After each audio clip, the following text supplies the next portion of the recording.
is adopted. Thank you, sir. Now, discussion on the agrarian crisis and suicide by farmers in various parts of the country. Sri K.C. Tyagi was speaking. He did not conclude his speech. Now he can start. After that, if you want, I will call you. Yes, I got the intimation from your whip that you have to go. I agree. I will call you. Yeah. Sir, उस दिन के वक्तव्य के बाद दो तीन चीजें मेरी रह गई थी, मैं संक्षेप में उनको पूरा करने का प्रयास करूंगा। एक तो सर, जो cost and price agriculture commission है, उसकी कार्य पद्धति को लेकर के काफी समय से असंतोष देश के अंदर है। सर, मैं जिक्र करना चाहता हूं कि ये सिस्टम कितना डिफेक्टिव है कि अभी भी मंडियों के अंदर गांव का किसान अपनी फसल लेकर के मंडी के अंदर जाता है, किसान को अलग बैठाया जाता है और जो वहां का आड़ती वर्ग है वो फसल का दाम तय कर देता है बगैर किसान की जानकारी के। और किसान जो 15-20 किलोमीटर से लेकर के आया फसल, उसको बताया जाता है कि आज का भाव 200 रुपये क्विंटल है, आपको कबूल है क्या या नहीं है। किसान के पास इसके अलावा कोई चारा नहीं है कि मंडी द्वारा तय किए गए मूल्य पर ही वो अपनी फसल वहां पर दे। सर, ई इकोनॉमिक्स, ई बोटिंग, ई कॉमर्स, ई फला, पता नहीं दुनिया भर की ई चल रही हैं। मैं चाहता हूं कि कृषि के क्षेत्र में भी राधा मोहन जी एक ई कॉमर्स मंडी के लिए भी हो जाए। जिस दिन किसान अपना फसल लेकर के जाने वाला मंडी में, उससे एक दिन पहले उसको पता लगे कि आज मंडी का ये भाव है, कल को ये भाव होगा, तो कम से कम किसान उस लूट से बच जाए। नंबर एक।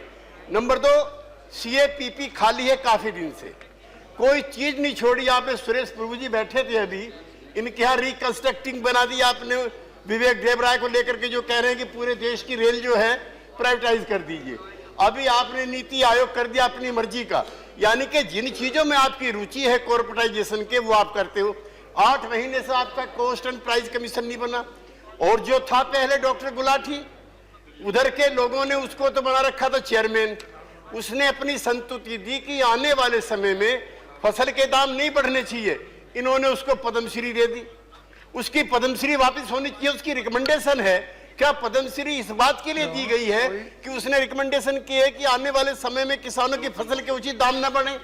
इसलिए मेरा इसमें निवेदन है कि जो CAPP गठित हो, उसके अंदर किसानों के लोग हों या भारतीय किसान संघ के रख लीजिए, हमें उस पर भी कोई ऐतराज नहीं है।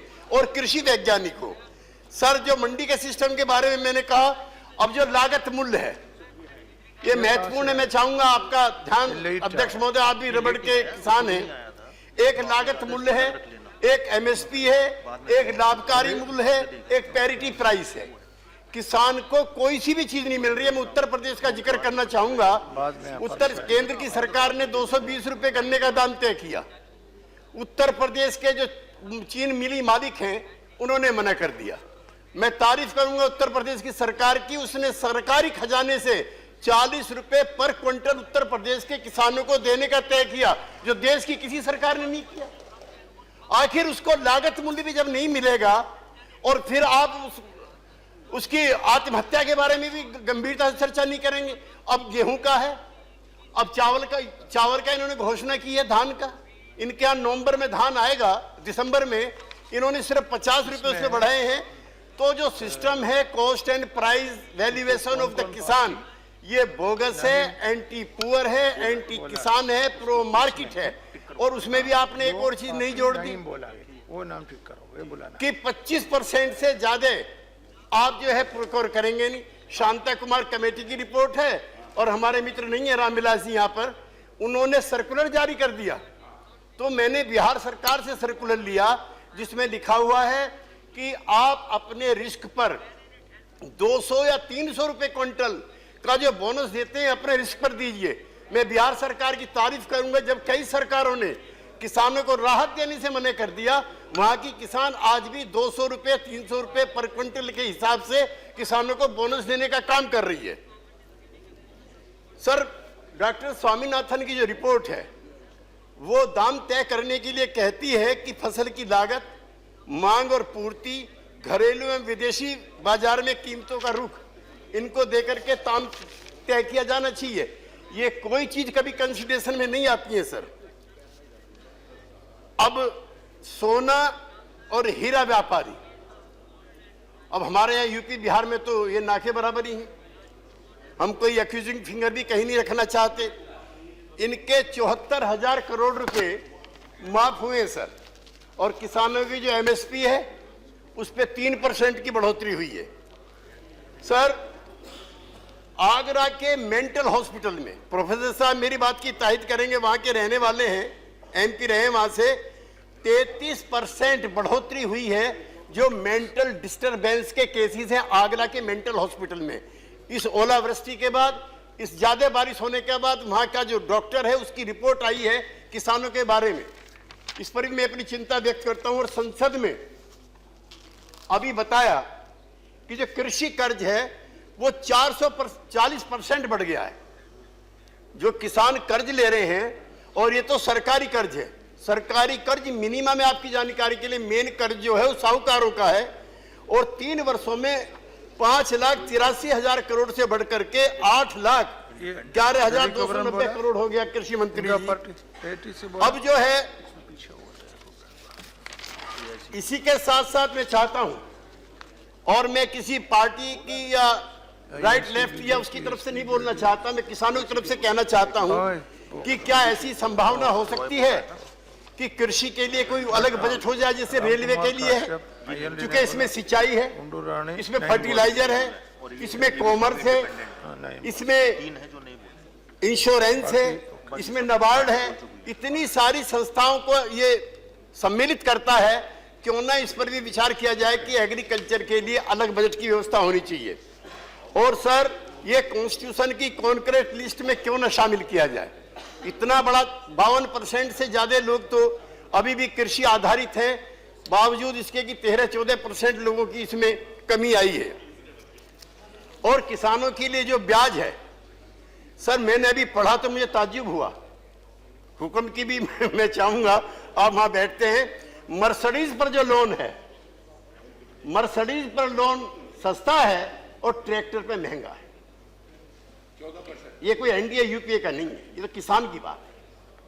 आखिर क्या गलती है किसान की कि जो किसान ट्रैक्टर लेगा उसका लोन महंगा होगा, और जो मर्सिडीज लेंगे, अपने कहां चले गए मित्र गोयल साहब, उनका जो है उस पर जो है लोन का रेट कम होगा मर्सिडीज पर। ये कैसी व्यवस्था है, किसने बना दी व्यवस्था सर? 1980 में जो कस्टम ड्यूटी थी वो 56% थी। लगातार कॉरपोरेट की मदद करने के लिए, कस्टम ड्यूटी 2015 में सर सिर्फ 7 और 8% रह गई है। Who is the major beneficiary? The corporate, the aggressive industrialisation. इसमें किसी किसान का, मजदूर का, भूमिहीन किसान का कोई फायदा देश के अंदर हो रहा हो तो बताया जाए। और सर, जो ताजा बजट हमारे विद्वान मित्र जेटली साहब ने रखा है, उसमें नेशनल हाईवे के लिए है 37,880 करोड़ रुपए। मैं उसके खिलाफ नहीं, लेकिन कृषि क्षेत्र की नई योजना के लिए सिर्फ 550 करोड़ रुपए, 11,635 करोड़ पोर्ट के लिए, और सिर्फ 1,000 करोड़ उस इरिगेशन प्रोजेक्ट के लिए जहां की देश की 60% जमीन नॉन इरिगेटेड है। इसलिए सर, मेरा कहना है कि इन कृषि के सवालों पर अगर नए तरीके से आप बहस देश के अंदर नहीं करेंगे तो मैं 2 बातें कहकर अपनी खत्म करना चाहता हूं। एक तो मैं बताना चाहता हूं कि खेत से और कृषि से हमारा क्या लगा। हमारे मित्र कई बार गलत बात कह जाते हैं। जिस दिन बने थे मिनिस्टर मुंडे साहब, उनका पहला बयान था कि 1 इंच जमीन मेरे जिंदा रहते हुए, मंत्री रहते हुए नहीं जाएगी। और जिस दिन वो हटे बेचारे, उनकी दुर्घटना में मौत हो गई। बड़े अच्छे इंसान थे। गडकरी जी बने, उनका पहला बयान है कि लैंड एक्विजिशन एक्ट में अमेंडमेंट होगा। ये सर माइंड सेट है, मैं किसी को दोष नहीं देना चाहता। मुंडे जी भी उसी सूबे के हैं और गडकरी जी भी उसी सूबे के हैं। लेकिन सर, किसानों की एक मानसिकता बता करके मैं अपनी बात को खत्म करूंगा। आधा मीटर नहीं सर, आधा फीट जमीन के लिए भाई conclude, भाई की please. जान ले लेता है, ये मैं अपने मित्रों की जानकारी Please conclude. आधा फीट जमीन के लिए आप तो बहुत ले रहे हो, इसके लिए भाई ने भाई की जान ली है। और सर 35 साल 195 साल पहले भारतीय उपमहाद्वीप के एक बड़े शायर थे, उनका एक शेर पढ़ के No, बात please खत्म conclude. करता हूं। जिस खेत के त्यागी जी जिस कंक्लूड करो। खेत के दहका को मैसर न हो रोटी, उस खेत के अरखोसाए गंदम को जला दो। ये इकबाल साहब का शेर है। और जो मेरे रूलिंग पार्टी Okay. के इस माइंड सेट के लोग हैं, नोट ओके त्यागी जी। कृषि मंत्री जी पे मुझे पूरा भरोसा है, वो गांधी जी के चंपारण से आते हैं, उस एगोनी को समझते होंगे, और उसके भी 100 साल सत्याग्रह के होने वाले हैं राधा मोहन जी। अच्छा, अभी- इसलिए मैं चाहता हूं कि Okay. इन तकलीफों को लेकर के पूरा सदन जिसने चिंता Now व्यक्त की conclude कीजिए। है, सारे मंत्रालय जो साथ के साथ मुजरिम मंत्रालय का नाम मैंने उस दिन बताया था, मेरे एक साथी मंत्री को ऐतराज हो गया था, उस पर वो विस्तार से गौर करेंगे और अपने जवाब में इसका समावेश करेंगे। बहुत बहुत धन्यवाद। ओके